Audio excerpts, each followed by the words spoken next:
दोस्तों, दशहरे की शुभकामनाओं के साथ आज आपको अपने चैनल पर बताने जा रहे हैं रावण की सेना के 10 मायावी राक्षस के बारे में जो पूरे जगत को अकेले जीतने का रखते थे दम।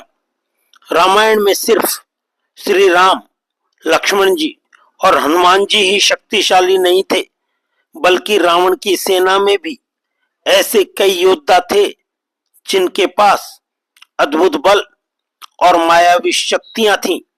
कुंभकर्ण, मेघनाथ, अतिकाय जैसे राक्षस अकेले ही पूरे संसार को चुनौती दे सकते थे। इनके पराक्रम ने देवताओं तक को भयभीत कर दिया था। दशहरा, जिसे विजयदशमी भी कहा जाता है, हिंदू धर्म के सबसे महत्वपूर्ण और लोकप्रिय त्योहारों में से एक है। यह पर्व बुराई पर अच्छाई की जीत और धर्म की विजय का प्रतीक माना जाता है। हर वर्ष आश्विन मास की शुक्ल पक्ष की 10वीं तिथि को यह उत्सव पूरे भारत में बड़े हर्ष और उल्लास के साथ मनाया जाता है। इस बार दशहरा 2 अक्टूबर गुरुवार के दिन मनाया जा रहा है। मान्यताओं से मुताबिक इस दिन एक और भगवान श्री राम द्वारा लंकापति रावण का वध हुआ था और दूसरी ओर मां दुर्गा द्वारा महिषासुर नामक राक्षस का संहार हुआ था।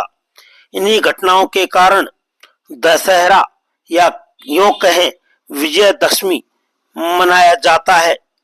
हम जब भी रामायण या रामचरितमानस पढ़ते हैं तो उसमें कई बड़े योद्धाओं जैसे श्री राम, लक्ष्मण जी, हनुमान जी का जिक्र मिलता है।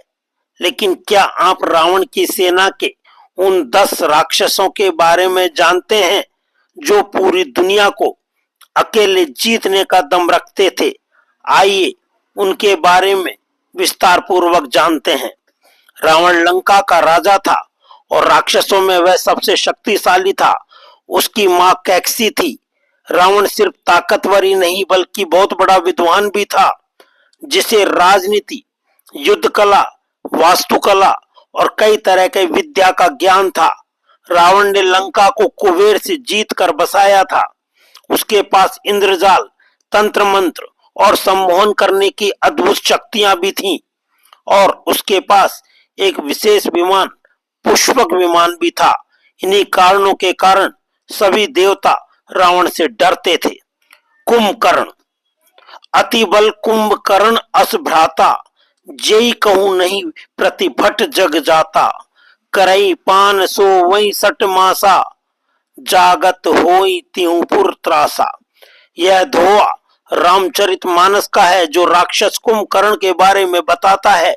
इसका अर्थ है कि रावण का भाई कुंभकर्ण अत्यंत बलशाली था, जिसका दुनिया में कोई प्रतिद्वंदी नहीं था। वह मदिरा पीकर 6 महीने सोता था और जब वह जागता था तो तीनों लोकों में भय और हाहाकार मच जाता था।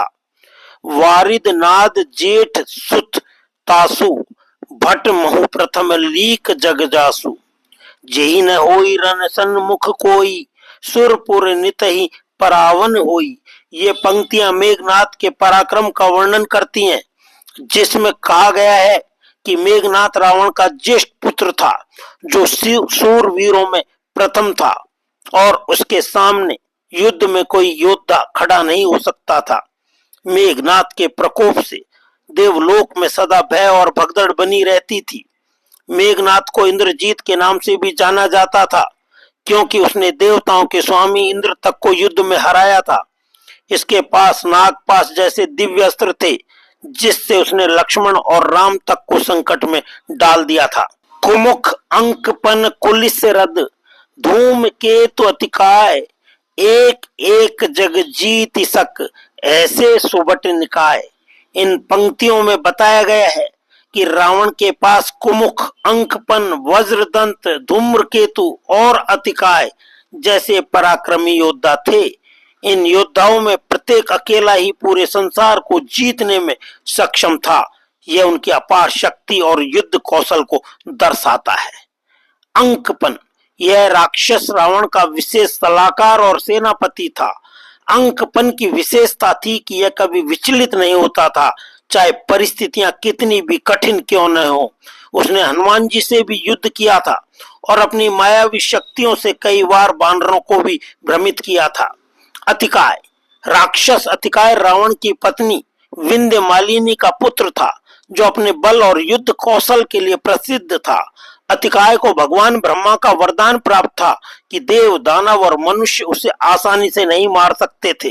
अंततः लक्ष्मण ने भगवान शंकर के पास से मिले अस्त्र से उसका वध किया था।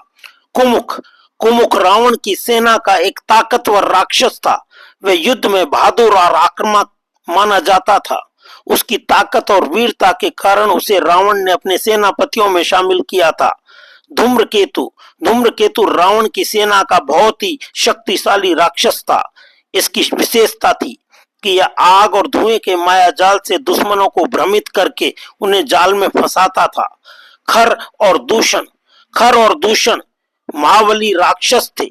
ये दोनों रावण के सौतेले भाई थे। शूर्पणखा ने सबसे पहले इन्हीं दोनों को अपनी नाक कटने का दुख सुनाया था। शूर्पणखा का बदला लेने के लिए इन दोनों ने सेना ले जाकर पंचवटी में भगवान राम, माता सीता और लक्ष्मण जी पर आक्रमण किया था। ये दोनों अस्त्र शस्त्र के ज्ञाता थे।